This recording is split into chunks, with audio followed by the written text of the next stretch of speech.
काशी मोहन एक्कड़ उन्नाडु। साहब कल हमारी 5 बजे छुट्टी हो गई थी। उस वक्त सेठ जी यहीं पर थे। उधर झोपड़े में हीरा से सफाई करवा रहे थे।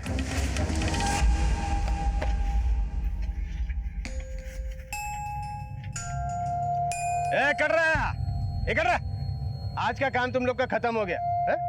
अब कल आना और पगार कल देगा तुम लोग का सबका। जाओ। कल मालिक, काम करते करते शाम होने वाला है।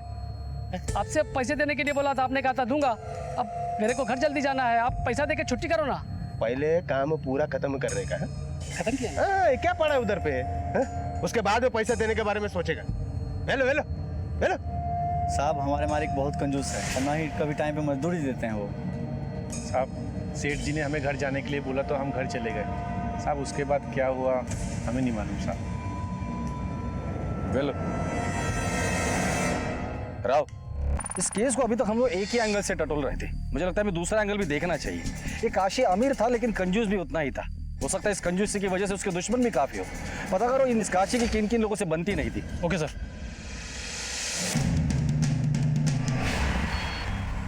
सर वो एक नंबर का बेईमान आदमी है। उससे मेरा और मेरे बेटे मंगल का कोई लेना देना नहीं है। हमारे लिए मर चुका है। काशी तो आपका सगा भाई है ना, फिर भी इतनी नफरत, कोई खास वजह? सर वो एक नंबर का कंजूस और लालची आदमी है। काशी ने धोखे से जमीन अपने नाम करा ली थी। मैं अपना हक पाना चाहता था। अपना हक पाने के लिए मैंने झगड़ा किया, मारपीट भी की, यहाँ तक कि 15 साल तक उससे केस भी लड़ता रहा। पर आखिर में हमारी जमीन नहीं मिली, उसने हड़प ली। उस दिन से हमारे लिए मर गया वो। काशी को हीरा से कोई परेशानी थी? हीरा तो उसका नौकर था साहब, उससे क्या परेशानी होगी। पर हाँ, काशी को अपनी बेटी मंजू से जरूर परेशानी थी। मंजू उसकी बेटी? कैसी परेशानी? उसका कारण भी वो खुद ही था। उसके लाड़ प्यार की वजह से मंजू गुस्सेल और जिद्दी हो गई थी। यहाँ तक कि उसने वो निठल्ले लड़के दिलीप से शादी भी कर ली, लव मैरिज। बाद में पता चला कि घर चलाने के लिए वो काशी से पैसा लेती है। ये सब आपको कैसे पता? अरे साहब छोटा सा तो गांव है, सबको पता है। 2-4 दिन पहले की बात है बेटा। एक तो ये निकम्मे के साथ में शादी करके तुमने हमारा नाक कटवा दिया, ऊपर से तुम्हारे घर का खर्चा भी मैं उठा रहा हूं।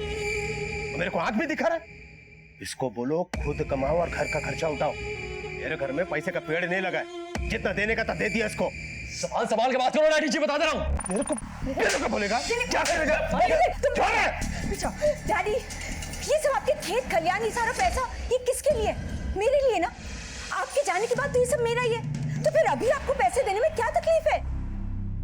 देखा इसको, देखा इसको। ये पैसा मैं मेरी मेहनत से कमाया और बचाया, तुम लोग को देने के लिए नहीं। और पैसा चाहिए ना तो मेरी मौत का इंतजार करो, लेकिन जब तक मैं जिंदा हूं एक फूटी कौड़ी नहीं मिलेगी। ये गंडन छेवे लो। ठीक है, मैं भी जानती हूँ कि आपसे पैसे कैसे निकलवाने हैं। चलो। हेलो सर वो लड़की मंजू बहुत ही खराब है। मैंने तो यहाँ तक सुना है कि दिलीप से उसका मन भर चुका है, इसीलिए वो वामन से चक्कर चला रही है। वामन? ये वामन कौन? हमारे दोस्त का बेटा है। वो लोग भी बहुत पैसे वाले हैं। दिलीप से शादी से पहले वामन से उसका रिश्ता तय हुआ था। जब वामन को इस बात का पता चला तो बहुत तमाशा हुआ था। क्या आपने कभी मंजू और वामन को एक साथ देखा है? जी सर, एक रात मैंने मंजू को वामन के घर से बाहर आते भी देखा था। मंजू, अरे सुन तो राव, इस केस में हमें पहले ये कड़ी मिलती है कि पैसों को लेकर हीरा और काशी के बीच झगड़ा हुआ, तो हमें ये लगा था कि इन्हीं पैसों के लालच में हीरा ने काशी को गायब किया होगा, लेकिन उसके बाद हमें हीरा की लाश मिलती है। तो ऐसे भी तो हो सकता है कि इन्हीं पैसों के लालच में काशी की बेटी मंजू ने अपने बाप को गायब किया हो, क्योंकि उसने दिलीप जैसे निकम्मे आदमी से शादी की थी। राइट सर, और काशी ने भी कहा था कि वो अपने जीते जी अपने पैसों में से मंजू को कुछ भी नहीं दे। पैसा चाहिए ना तो मेरी मौत का इंतजार करो, लेकिन जब तक मैं जिंदा हूं ना एक पैसा तुम लोग को नहीं दूंगा। शायद इसी कारण से मंजू ने अपने बाप को मार दिया हो सकता है, या ऐसे भी हो सकता है कि काशी को मारते वक्त हीरा ने देख लिया हो और मंजू ने मजबूरन हीरा को भी मार दिया हो। अब इस केसेस में कड़ियां तो काफी है, लेकिन वो कड़ी नहीं मिल रही है जिससे ये केस सुलझ जाएगा। मंजू और वामन दोनों जितने खड़े हैं ना। अन्ना, मेरा सोनू था, वो देखा नहीं आपने? अन्ना, अन्ना, सोनू के पास जाना है मुझे। जिस दिन हीरा और काशी गायब होते तुम दोनों कहाँ थे?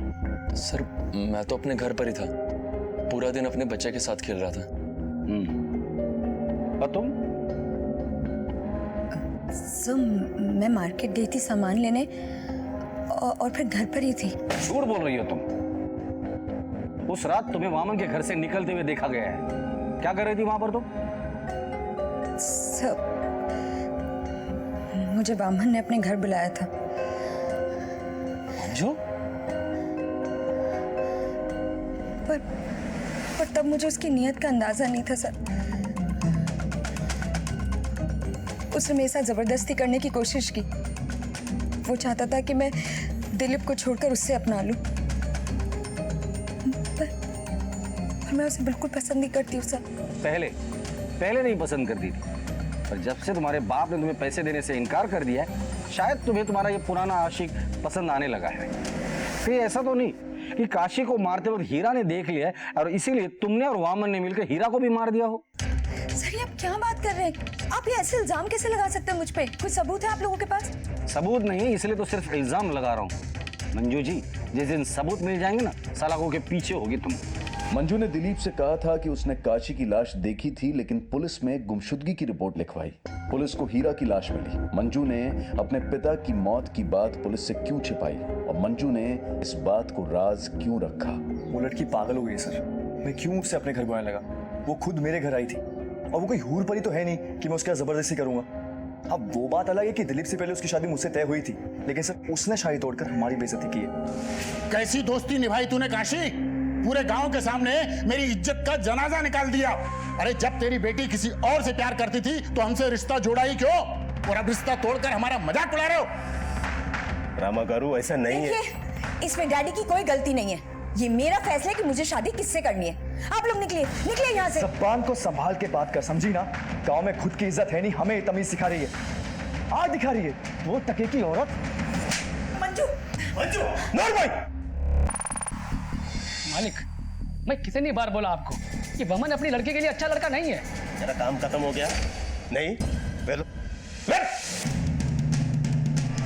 और बेइज्जती का बदला लेने के लिए तुमने हीरा और काशी को मार डाला। सर जी तो कर रहा था कि मैं उसे मार दूं, लेकिन अपने पिताजी की वजह से खून की घुट पीकर रह गया मैं। ठीक है, इन्फॉर्म किए बगैर शहर छोड़ के मत जाना। सर काशी से दुश्मनी का कारण तो सबके पास था। इतना बेअसर आदमी अब तक गायब है, उसके छुपे रहने की कोई वजह नहीं है।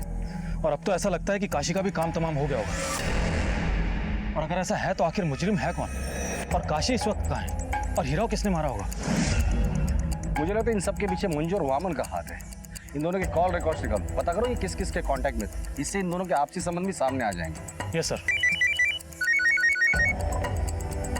हेलो, ठीक है सर। मंजू के पति दिलीप का ही मर्डर हो गया। चलिए हटिए, पीछे हटिए, पीछे हटिए, पीछे हटिए, पीछे हटिए। सर बॉडी को देखकर ऐसा लगता है कि इसके शरीर पर किसी धारदार हथियार से 3 से 4 वार किए गए हैं। बॉडी को पोस्टमार्टम के लिए भेज दो और आसपास देखो कुछ मिलता है क्या। शायद मर्डर वेपन यही हो। Okay sir. मंजू दीदी, सोनू घर पे नहीं है। सोनू को कोई उठा के लेके चला गया। क्या? हाँ। छोड़ो मुझे। सोनू, सोनू, सोनू, सर मेरा बच्चा सोनू वो कहीं मिल नहीं रहा सर। आपने घर में देखा ठीक से? सब जगह देख लिया, कहीं नहीं मिल रहा है सोनू। आसपास देखो। ये सर। एक बार घर की तलाशी लेने दो, जाओ देखो। आप जब घर से निकली थे तो बच्चा कहाँ था?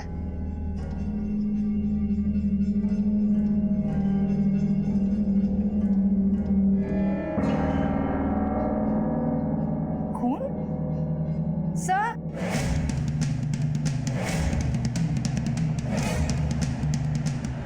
ये साड़ी मिली है, पूरी खून सी भरी हुई।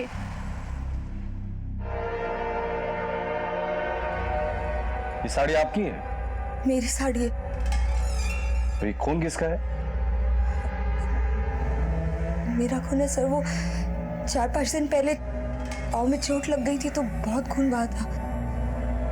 साड़ी फॉरेंसिक में भेज दो और इनका ब्लड सैंपल ले लो। Okay sir.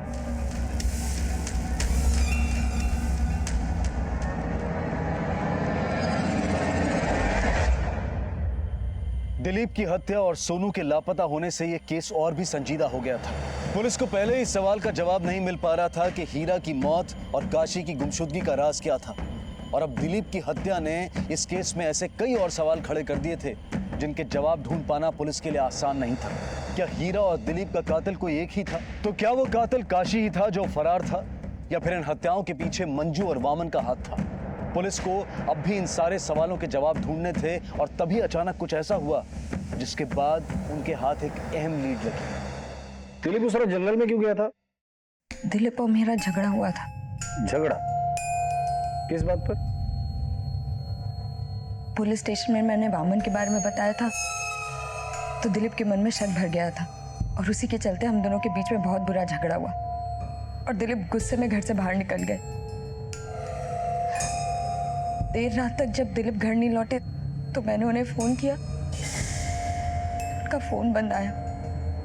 सुबह जब मैं उन्हें ढूंढने के लिए निकली तो पता चला कि खेत में उनकी लाश पड़ी है। आप प्लीज प्लीज मेरे बेटे सोनू को ढूंढिए।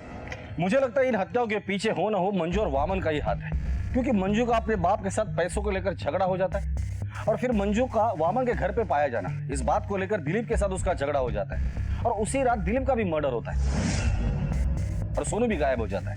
इस मंजू और वामन ने धीरे धीरे अपने रास्ते के सारे कांटे साफ कर दिए। इस वामन से दोबारा बात करनी होगी। ये चोटें कैसे आई? सर ये सब उस दिलीप का किया हुआ है। दिलीप उसने क्यों किया ये सब? सर जिस रात को उसका खून हुआ था मेरे घर पे आया था सर वो। तुझे मैं छोड़ूंगा नहीं। मैं तुझे नहीं छोड़ूंगा। तू कैसे छोड़ेगा?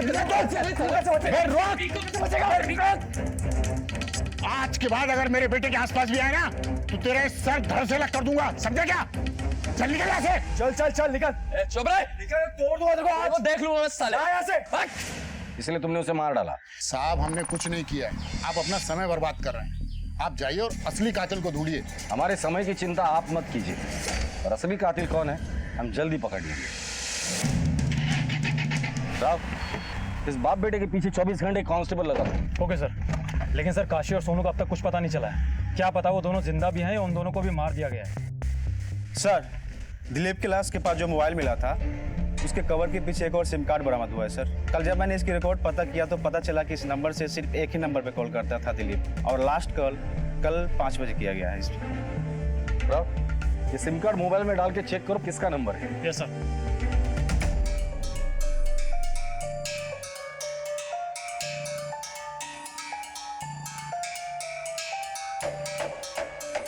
बताओ नंबर। ये वाली है सर।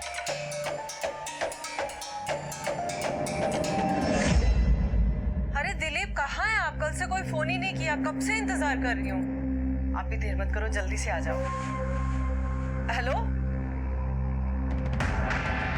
इसका मतलब इस दिलीप की जिंदगी में कोई और भी औरत है। पता करो ये किसका नंबर है और एड्रेस निकालो। Yes sir.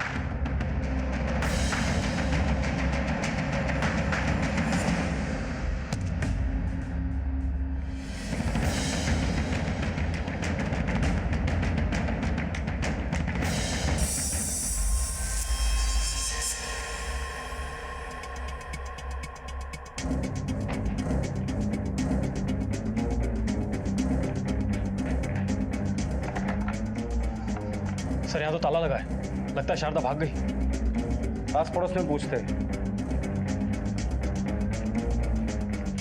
अरे सुनिए, ये शारदा यहाँ रहती है, कहाँ गई कुछ पता है? सर मेरे को नहीं मालूम, लेकिन कुछ समय पहले एक औरत आई थी जो शारदा के बारे में पूछ रही थी। अन्ना शारदा को देखा क्या? नहीं मेरे को तो नहीं पता, कुछ भूल कर नहीं गई। इसका मतलब मंजू जानती थी कि उसका बेटा सोनू यहाँ है। तोड़ दो दरवाजा।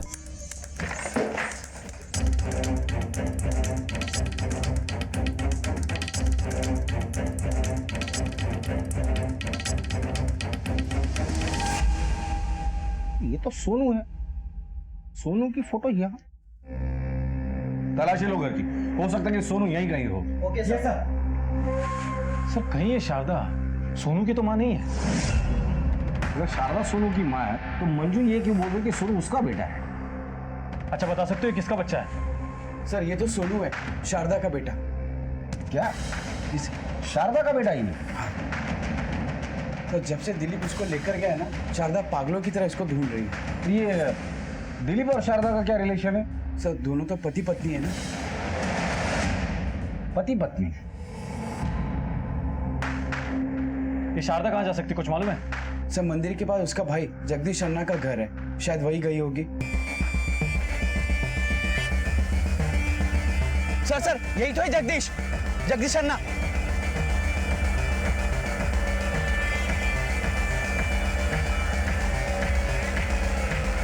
अरे साहब छोड़ दो, मुझे छोड़ दो साहब। शारदा तेरी बहन है ना? हाँ काय हो? घर पे है साहब। चल बच्चे को कस्टडी में लो। अरे लेकिन क्यों? छोड़ो। मेरे बच्चे को कहाँ लेके जा रहे हो? शारदा, दिलीप और मंजू के त्रिकोण ने पुलिस की थ्योरी को उलझा कर रख दिया था। सोनू शारदा का बेटा था या मंजू का? दिलीप की दोहरी जिंदगी और उसकी हत्या के राज का पता लगाने के लिए पुलिस ने शारदा और उसके भाई जगदीश पर शिकंजा कसा। सोनू को मंजू के घर से क्यों उठाया और दिलीप को क्यों मारा तुम लोगों ने? दिलीप को मैं क्यों मारूंगा साहब? मुझसे मेरी बहन का दर्द देखा नहीं जा रहा था। सोनू, ये बच्चा मेरा है। अन्ना सोनू था, अन्ना मेरा सोनू था, वो देखा नहीं आपने। इसलिए मैंने बच्चों को उठाया। सोनू और शारदा का रिलेशन क्या है? काशी कहाँ है? क्या किया तुम लोगों ने उसके साथ? साहब 8 साल पहले दिलीप और मेरी बहन शारदा की शादी हुई थी। बच्चा भी होने वाला था। बच्चे के आने की खुशी में बहुत खुश थे दोनों, पर दिलीप की आर्थिक स्थिति बहुत खराब थी साहब।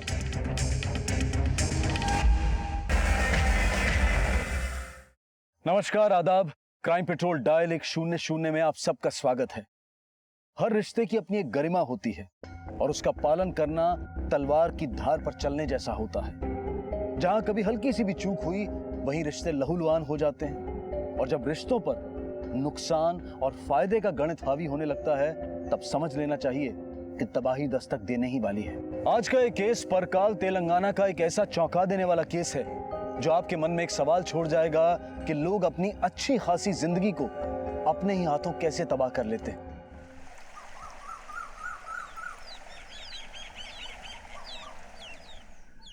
भैया मालिक जी, मेरे को पता था कि आप मेरी वफादारी के लिए मेरे को 1 लाख रुपया जरूर देगा। ये तेरा गलत फहमी है। ज्यादा खुश मत हो। ये पूरा पैसा मैं तेरे को देने के लिए नहीं निकाला। तेरे को जितना बोला ना उतना ही पैसा दूंगा। बाकी का 50,000 रुपया खेत में जो दूसरे मजदूर काम कर रहे हैं उनके लिए है? अरे ये 50,000 रुपया भी तेरे को तब मिलेगा जब तू खेत का काम पूरा कर दे। शाम तक खेत में बहुत काम है।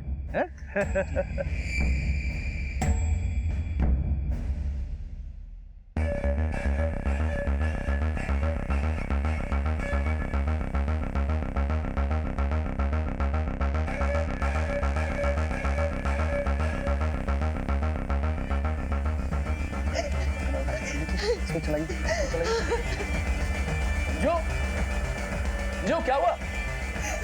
मंजू, मंजू, मंजू,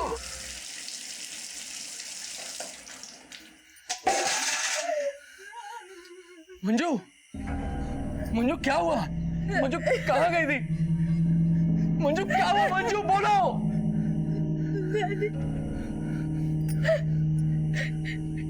डैडी को किसी ने मार दिया था। मार दिया? डैडी को किसी ने मार। किसने? कहाँ? खेतों में।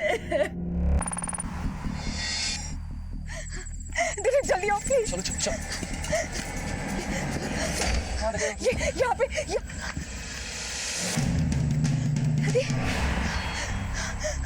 कहाँ देखा था? मैंने डैडी को यहीं देखा था। तो यहाँ तो कोई लाश नहीं है। हाँ पर मैंने ये देखो दिलीप, ये देखो खून। मैंने डैडी को यहीं देखा था। एक बात बताओ, डैडी को कहीं तुमने ही तो नहीं मारा?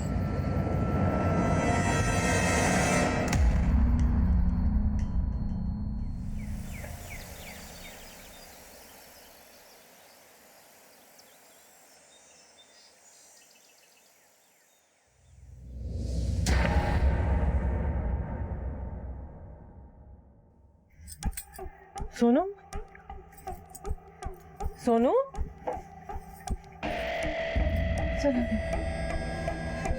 सोनू, सोनू, सोनू, सोनू, कहाँ चला गया? सोनू, सोनू, कहाँ चला गया ये? सोनू, सोनू,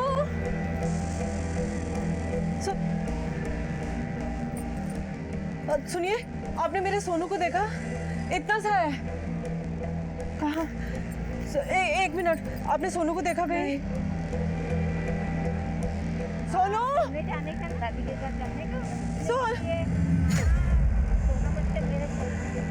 सोनू, अरे रुको, सोनू, सोनू, सोनू, कहाँ चला गया था तू? कब से ढूंढ रही हूँ तुझे। ऐसे नहीं जाते बिना बताए। हाँ, मम्मी कितना परेशान हो गई थी। चलो चलो घर चलते हैं। हाँ, कहाँ ले जा रहे बच्चे को? ये बच्चा मेरा है। ये सोनू है मेरा। ये सोनू नहीं है, गोपाल है, गोपाल। पागल कहीं का छोड़। अरे नहीं,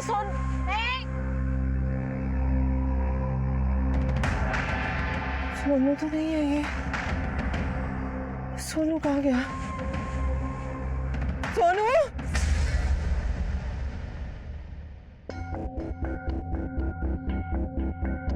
सर, मेरे ससुर काशी मोहन जी कल दोपहर में घर से निकले थे और अभी तक लौटे नहीं है और उनका कुछ पता भी नहीं चल रहा। कल दोपहर से अभी तक 15 घंटे होते हैं और कोई भी मिसिंग कंप्लेंट 24 घंटे के बाद ही दर्ज होती है। सर, ये आप क्या बात कर रहे हैं? मेरे डैडी कल दोपहर से गायब है और आप 24 घंटे का इंतजार करेंगे? आपको पता है वो बहुत बड़े आदमी हैं, बहुत रसूखवाले हैं वो। जी सर, और इसी वजह से उनके बहुत सारे दुश्मन भी हैं।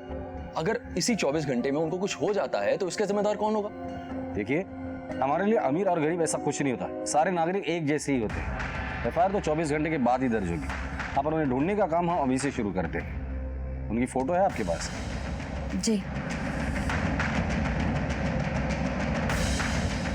अपने पिता काशी मोहन की लाश देखने का दावा करने वाली मंजू ने उनकी गुमशुदगी की रिपोर्ट पुलिस में क्यों लिखवाई थी? क्या वाकई मंजू ने अपने पिता की हत्या की थी? काशी मोहन काफी पैसे वाले व्यक्ति थे और अक्सर लालच जुर्म की पहली दस्तक होती है। तो क्या किसी ने पैसों के लालच में आकर काशी मोहन की हत्या कर दी थी? अगर मंजू ने काशी की लाश खेत में देखी थी तो फिर आखिर लाश गई कहाँ? मैंने डैडी को यही देखा था। ये देखो, दिलीप, ये देखो खून। क्या यह भी मुमकिन था कि काशी की मौत हुई ही ना हो? दूसरी तरफ शारदा नाम की एक औरत पागलों की तरह अपने बेटे सोनू को ढूंढ रही थी। सोनू, सोनू, आखिर कहाँ था उसका बेटा?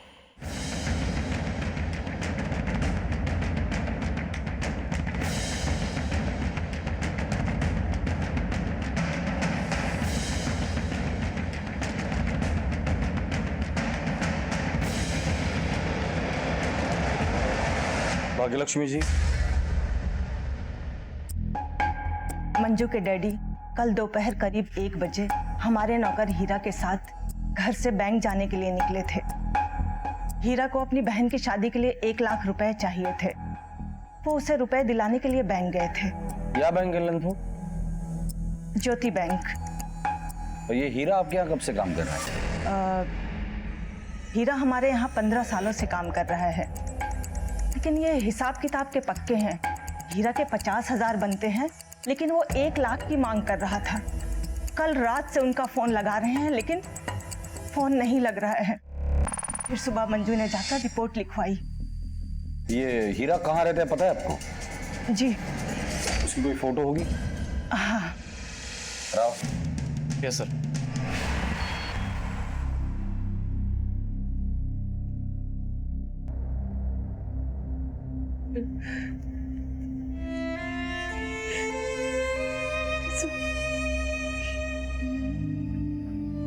मेरा बच्चा।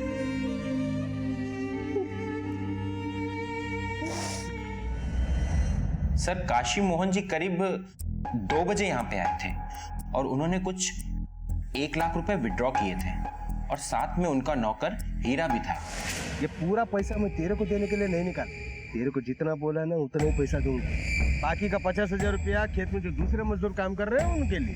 ये 50,000 रुपया भी तेरे को तब मिलेगा जब तू खेत का काम पूरा कर दे शाम तक।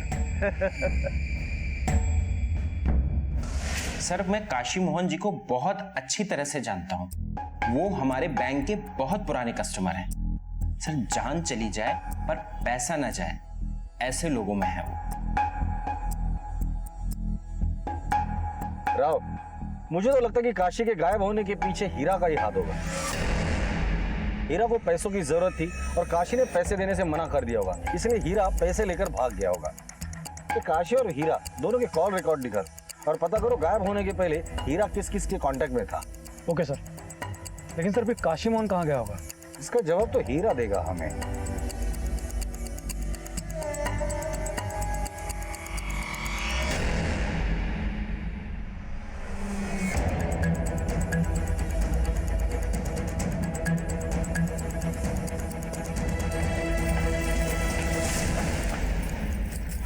ये सामान पैक करके कहाँ जाने की तैयारी हो रही है?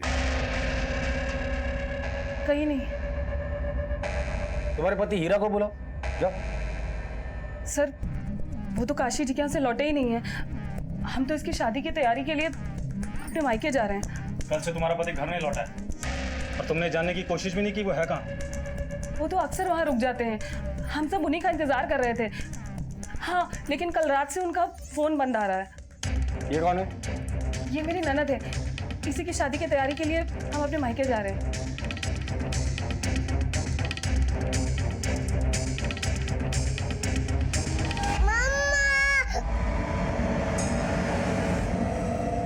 इधर आओ, चलो।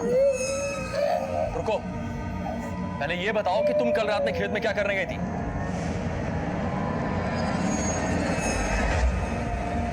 जब तुम रात भर गायब थे तब मैं पूछती थी उनसे कहाँ जा रहे हो।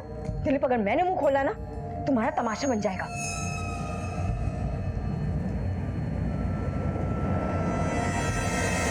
सच सच बता दो, वरना सच गुलवाने के और भी तरीके आते हैं हमें। बहन की शादी के लिए भाई ने अपने मालिक को गायब किया और अब तुम लोग उसे छुपाने की कोशिश कर रहे हो।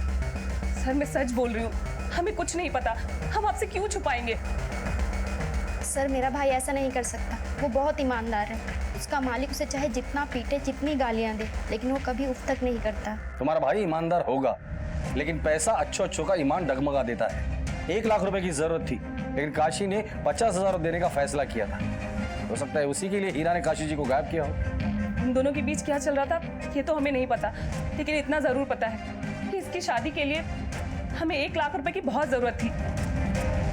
और इसकी कीमत तुम लोगों ने काशी को गायब करके लिया? नहीं सर, हमें इसके बारे में कुछ भी नहीं पता।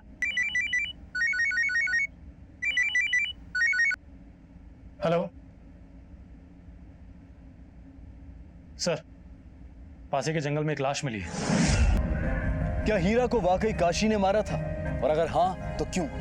क्या इस हत्या के पीछे की वजह वो 1 लाख रुपए थे जो उस रोज काशी ने बैंक से निकाले थे? जी, मेरे को पता था कि आप मेरी वफादारी के लिए मेरे को 1 लाख रुपया जरूर देगा। ये पूरा पैसा मैं तेरे को देने के लिए नहीं निकाला। तेरे को जितना बोला ना उतना ही पैसा दूंगा। आखिर मालिक और वफादार नौकर के रिश्तों में ये जुर्म की आग कैसे लगी? इस केस में पुलिस के सामने कई और चुनौतियां आने वाली थी, जिसके बाद ये केस उनके लिए और मुश्किल होने वाला था। अब तक तो हम ये सोच के चल रहे थे कि काशी के गायब होने के पीछे हीरा का हाथ है, पर यहाँ तो मामला उल्टा हो गया। सर, हम हीरा और काशी की तलाश में निकले थे और मिली हमें हीरा की लाश, और काशी अब भी गायब है। सर, कहीं ऐसा तो नहीं काशी और हीरा के बीच में पैसों को लेकर बहस हुई हो और इसी बहस में काशी के हाथों हीरा की हत्या हो गई हो और उसे ठिकाने लगाकर काशी गायब हो गया हो। काशी के जितने भी रिश्तेदार और दोस्त है सबसे पूछताछ करो, कोई ना कोई इन्फॉर्मेशन तो जरूर हाथ लगेगी। Yes sir.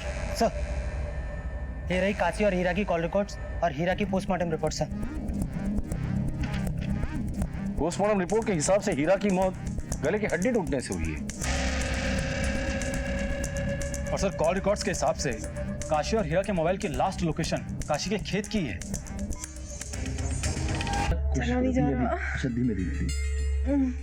अरे जीजा जी कहाँ जा रहे हैं? अरे जगदीश, वो तेरी गाड़ी की चाबी मिलेगी क्या? हाँ मिलेगी ना। आप ही की गाड़ी से पूछना क्या है, मगर संभाल के जाइए। मेरी कोख उजड़ गई थी, मैं कभी मां नहीं बन सकती थी। और दिलीप खुद को गुनहगार मानते थे मेरी इस हालत का। डिप्रेशन का भी शिकार हो गई थी, अपना बच्चा जो खो दिया था मैंने। 2 साल ऐसे निकल गए, फिर अचानक एक दिन दिलीप। ये लो तुम्हारा सोनू। दिलीप ने मेरी खुशी के लिए मंजू से शादी की थी, अपने बेटे सोनू को मेरी गोद में डाला था। मेरी जान बचाने के लिए दिलीप ने ये सब किया था और ये बात मुझे पता थी। सर वो मेरा बेटा है, मेरा सोनू, पर दिलीप उसे दूसरी औरत की गोद में डालता रहा। उसने मेरे साथ बहुत बुरा किया था सर। पहले उसने मेरे साथ प्यार का झूठा खेल खेला और जब मैं उसके प्यार में पड़कर गर्भवती हो गई तब मुझे लगा कि मुझे अपने डैडी को सब कुछ बता देना चाहिए। पर डैडी ने दिलीप को अपनाने से साफ मना कर दिया। पर मैं ही पागल थी ना सर, शादी तो मुझे दिलीप से ही करनी थी, इसलिए अपनी जिद में आके लव मैरिज की और अपने डैडी को झुका दिया। पर फिर उन्होंने हम सबको माफ कर दिया और हमें अपना लिया। दिलीप के पास अपना तो कुछ था ही नहीं सर, इसलिए मेरे डैडी ने ही हमें घर दिया यहाँ पर काल में, जरूरत की सारी चीजें दी जिससे हमारी घर गृहस्थी अच्छे से चल सके।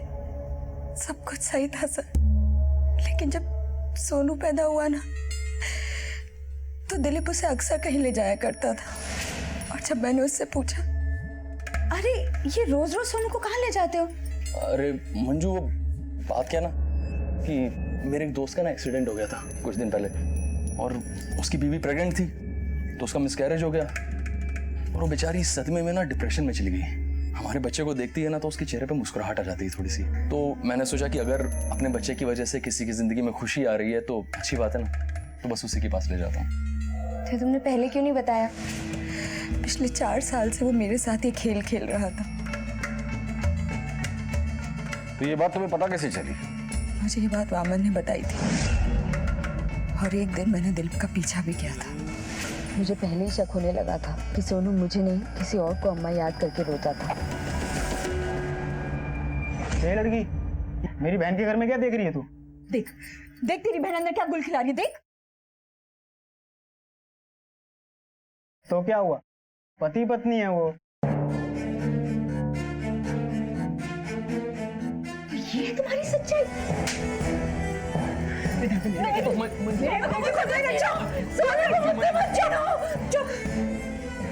बच्चे को दूसरी औरत की गोद में डाल के बोलते रहे कि तुम्हारी दोस्त की बीवी है। चुप, बिल्कुल चुप। तुमने बहुत बुरा गेम खेला है मेरे साथ दिलीप। शादीशुदा होते हुए भी तुमने मुझसे शादी की। सब मैं घर आकर बहुत रोई। कई बार मन में आया कि डैडी और अम्मा को सब कुछ जाके सच सच बता दूं, पर किस मुंह से बताती, जिसकी वजह से मैंने उन दोनों को छोड़ दिया। वही मुझे इतने सालों से धोखा दे रहा था। हिम्मत नहीं हुई सर, इसीलिए मैं और दिलीप एक समझौता के तहत घर में रहने लगे कि जब तक दिलीप शारदा को तलाक नहीं दे देता वो मेरे करीब नहीं आ सकता। वामन से तुम्हारा क्या चक्कर है? वामन को मेरी दुखती रग का पता चल गया था सर कि दिलीप से मेरी दूसरी शादी है जो गैर कानूनी है और वो इसका फायदा उठा के मुझे कभी भी कहीं भी रोक लेता था। उस रात उसने मुझे घर बुलाया था और मेरे साथ जबरदस्ती करने लगा और मैं जैसे तैसे अपनी इज्जत बचा के वहां से भाग निकली। हो सकता है तुम्हारी बात सच हो, पर इस सच्चाई को कैसे झुठलाओगी? राव, फॉरेंसिक रिपोर्ट से पता लग गया है कि वो साड़ी पे लगा हुआ खून तुम्हारा नहीं है। अब सच सच बताओ, वो खून है किसका? वो मेरे डैडी का खून था। उस रात को दिलीप ने भी कहा कि जिसने डैडी को मारा है कहीं वो हमारे परिवार को भी ना मार दे। तो अब ये डर चला गया? सर, जब दिलीप ही नहीं रहा, डैडी नहीं रहे, कुछ भी नहीं रह सकता, फिर डर किस बात का? ये केस तो उलझता ही जा रहा है। पहले हमें हीरा पर शक था, वो मारा गया, फिर दिलीप पे शक था, उसकी भी लाश मिली। आखिर काशी की लाश है कहाँ? एक ही परिवार के 2 लोगों को मार डाला गया और उनके नौकर को भी मार डाला गया। जिसने भी ये किया है वो इस परिवार का करीबी होगा। लेकिन सर, हमारे पास इस बात का कोई प्रूफ ही नहीं है। साहब, एक खबर है। ठीक है सर, काशी गाड़ी का पता लग गया है। वेल, चेक चाहिए? Yes sir.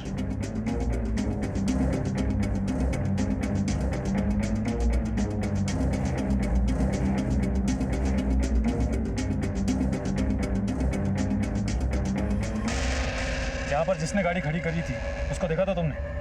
हाँ साहब, मैंने उस आदमी को देखा। स्केच बनवा सकते हो? हाँ साहब, कोशिश कर सकता हूँ। सर, स्केच रेडी है।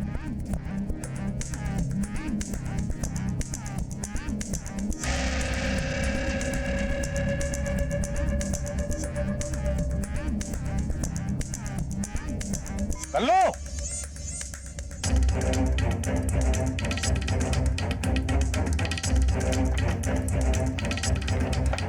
राव, इकडे कल्लू। Yes sir.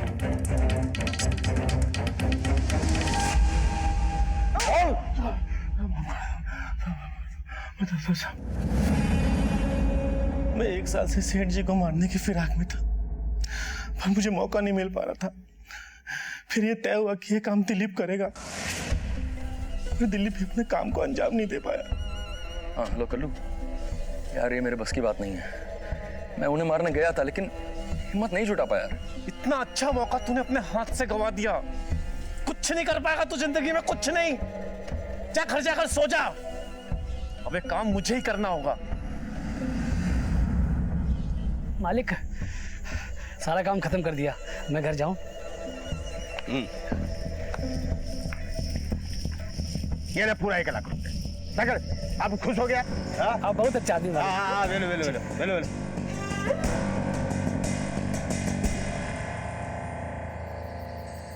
फिर तुम लोग को छुट्टी दिया ना? घर गया? हाँ। मालिक का गाड़ी तो इधर खड़ा है, घर कैसे गया? वो चल के गया। पैदल नहीं जाता मालिक। चल के गया, मैं बोला तो चल के गया। हटना। कुछ नहीं गया। ये क्या किया तूने?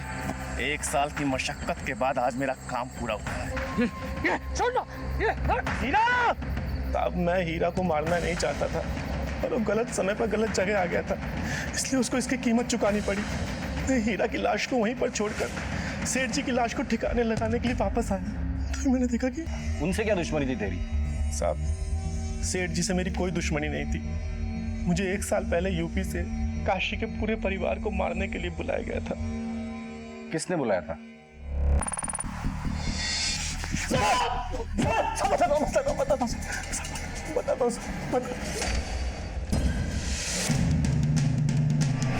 मेरे बाप ने सारी जमीन मेरे भाई काशी के नाम कर दी।